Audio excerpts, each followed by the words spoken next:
Mr. Singh, is self-preservation, in your case, trumping conscience and ethics? If you understand the question. Is self-preservation trumping conscience and ethics? In other words, you have to survive at any cost, including lying, misleading. You know, all of us are getting messages from people who are watching this. I'll read you one, which is about the fifth one I think I've got. Anuj taking you guys for fools. That's the impression you're creating amongst the public.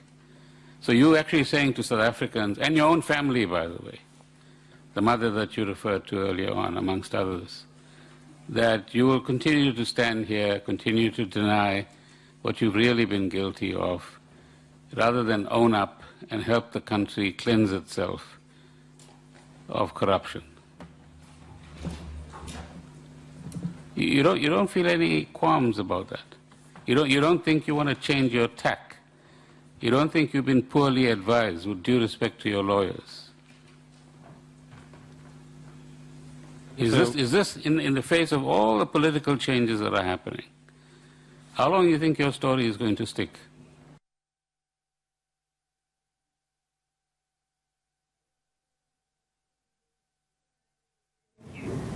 Well, that's, of course, Pravin Gordhan speaking there during the inquiry of the Public Enterprises Committee in Parliament. South Africa's public utility, or rather power utility, lies in tatters. It's bankrupt, it's battered, bruised, and some would say broken. It follows a succession of administrations which ignored basic engineering, planning, and its responsibility to ensure energy security for South Africa's economy and its people. Joining me today is the man the President has entrusted with its recalibration, Public Enterprises Minister Pravin Gordhan.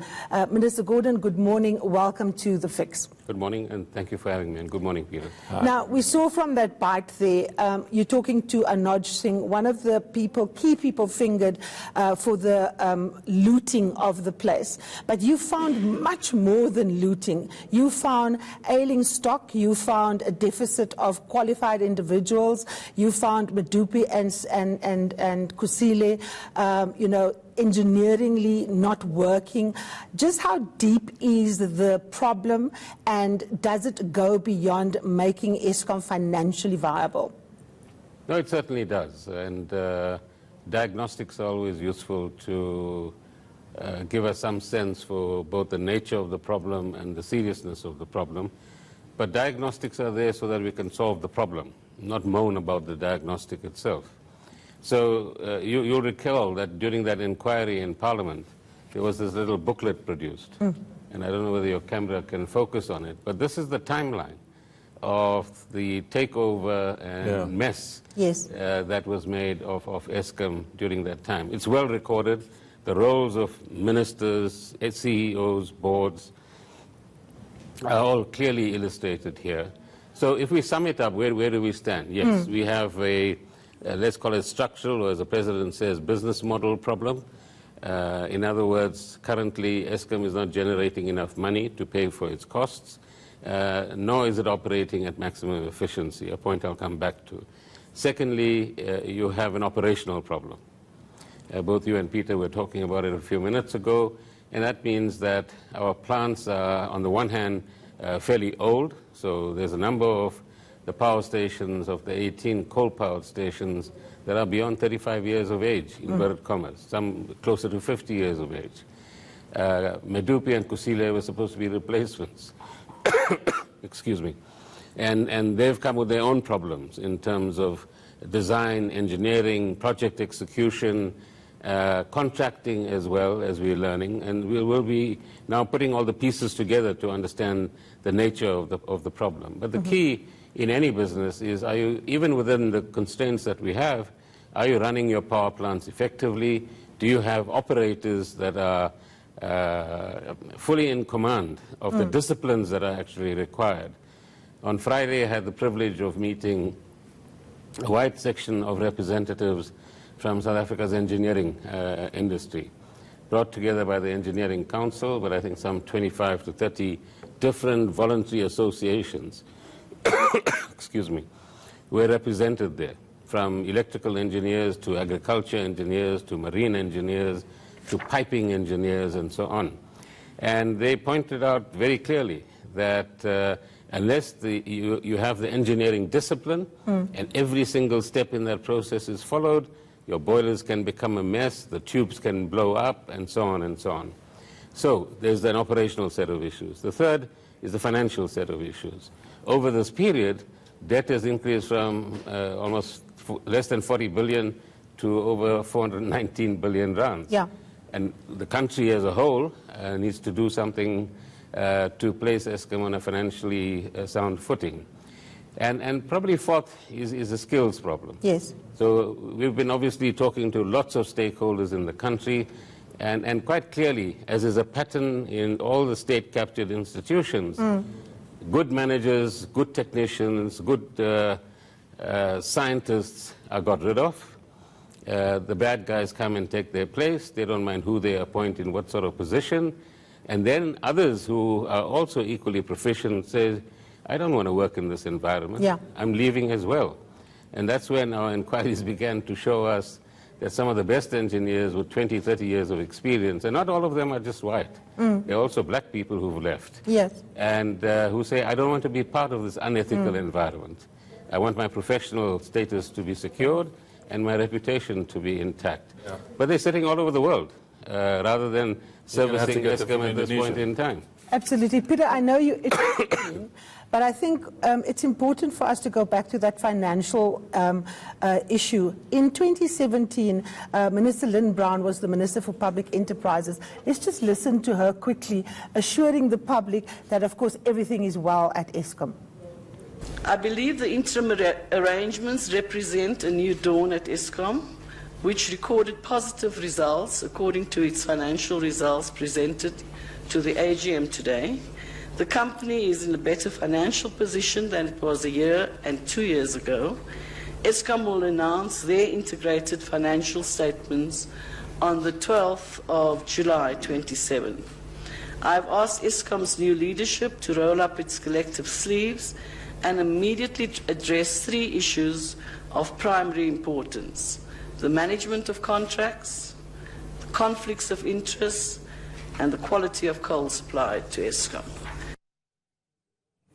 That's, of course, Minister Lynn Brown. And, of course, she did none of it, because if she did, we would have found out that she herself had It's hard to know conflict what's of more interest. scary, either that she did know what she was talking about or that she didn't know what she was talking about. But, Minister, if I can just come back to you, and just to ask a question for the public. You know, you had various opportunities during the year since President Ramaphosa took office to sort of draw lines in the sand about the Eskom. And one was in December or late November, where you basically announced that you had stopped everybody the management from going on leave, that there was a team of experts that were going to draw up a plan, which probably included the splitting up into 3. And you kind of hoped, or we kind of hoped, I suppose, that would be it. And then we're hit with another stage 4 out of the blue. What is it that we don't know? Do you know what you don't know? Well, we're beginning to get to know what we don't know. And this is like a huge So you onion. know how much money we owe? Yes. But this is like a huge onion. You've got to keep peeling it to get to the heart of it. And there comes a tipping point where you begin to understand the onion as a whole. So in December, we were given assurances that there's a plan. That gave rise to... Who gave you those assurances? The Eskom management. Right. That there is a 9-point plan which will take us to no load shedding to mid-January, and then a little bit of load shedding up to the end of March. And we said that's not good enough. Industry starts in January, mid or later. Sure. And by that time, we want much better performance from Eskom itself. And then we have the incident that we had a week ago, where 7 units have a problem of one kind or another. We've interrogated those problems, and that is why we're saying that a South African team of experts, backed up by international experience, needs to give us an independent view. This is a view of the board after a 6-hour meeting with them and myself, so that we have an arm's length assessment. The President did a similar thing when he established the Eskom Sustainability Task Team, which came forward with a number of recommendations on... That was the one that operated over Christmas. That's right. And came up with recommendations around the business model, the financial situation. So, but this is sorry, Karima, just a quick point. So you announced during the SONA debate that, and to quote your speech, we are calling on NL, this is the Italian utility, one of the world's leading energy suppliers, to provide us with external technical assistance. NL will be sending 2 to 3 coal power station engineers to South Africa shortly. And is that because we don't have those engineers anymore? Who can? We don't have the sort of institutional memory. And again, on Friday, from the South African engineering fraternity, we heard the same. It doesn't mean that we are depleted of resources within the country itself. And that's why if you watch my formulation, I'm saying we're going to have a South African team of engineers backed up by international people to give us an arm's length assessment very quickly so that we know, A, what the problem is, B, where are the skills deficiencies. And it's not about firing people or anything like that, but very quickly undertaking an upgrading of people. When do you want that assessment by? Oh, hopefully in the next 2 weeks. Okay. Minister, on the question of Anal, there's been issues of conflict of interest being raised. There's a lot of suspicion around the IPP process. We're going to come back to that. But one of the issues is that Anal is already producing wind power mills, for example, and you can't have somebody that is vested in a particular way of generating energy, making the assessment on what is good for Eskom. Do you accept that as a legitimate criticism? Not really, but we'll look into it. Even if it's a serious, all this is not written in concrete. But there's two issues here. By the way, Eskom itself has power coming from nuclear, power coming from diesel, power coming from water, and it itself owns a wind farm. As well, let alone the other IPPs that are actually involved in this process. But each one will have its own set of engineers with their own disciplines. So if we don't want them from Italy, we can go and get them from somewhere else, or ask other global institutions to come and actually help us. But I think the decision we need to make as South Africans, given the climate that we find ourselves in, is do we want to fix this entity so that it becomes a sustainable entity for the next 100 years? Or do we want to fight out every single political battle using Eskom as a football? And the latter is not what I would advise. Absolutely. This is a national interest issue. Make up your mind. Where do you stand? Are you against everything we're trying to do? Or are you going to back us, work with us, give us options about how we approach these questions? And this is precisely what I want to come to, Minister. I mean, there's been questions asked about the desirability of just the way in which Medupi and Kusile were conceptualized. People are saying that, you know, technically, and I'm not an engineer, these things ought never to have been built because it doesn't work at this level. But at the time, it was people like Alec Irwin and others during the time of Thabo Mbeki. We wanted the best, we wanted the biggest, we wanted to show case what we can do. Looking back now and looking at the fact that Medupi and Kusile is giving you 30% of what they should be giving you, was that the right decision to take? And how much should we concentrate on that which we can actually do instead of wanting to compete against a straw man that doesn't really exist? Well, look, Medupi and Kusile have a long history, firstly. Secondly, the choices were made at a time when we thought the private sector would come in. I think that was a view in the late 1990s. That didn't quite happen. Thirdly, on Friday, from South African engineers who've been around at that time, one hears that Eskom, in fact, had the skills to build power stations, then lost those skills, and then took on these projects. Now, we need to verify this, but that's the view. Thirdly, there's also a view about the manner in which contracting took place, whether Eskom got the best deal out of the contracts that it actually entered into. And that's another matter that we will look into as well. So we owe the public an explanation as to what happened, where were the fault lines, but with a view to fixing it as we go forward. Absolutely, and of course the view to fixing it is what this is all about. So we're going to be discussing that with the Minister before, after the break.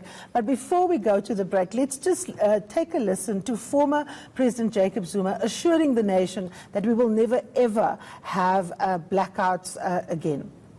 Everything is fine. Thank you very much. The country, I'm going to tell the country, there will never be load shedding again. Thank you very much for that. Thank you.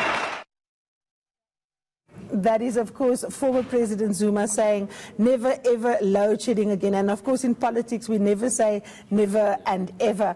Well, after the break, we will be coming back to talk about the concerns of the unions and also just the plan to fix Eskom, the point that the Minister keeps on emphasizing how to get it right.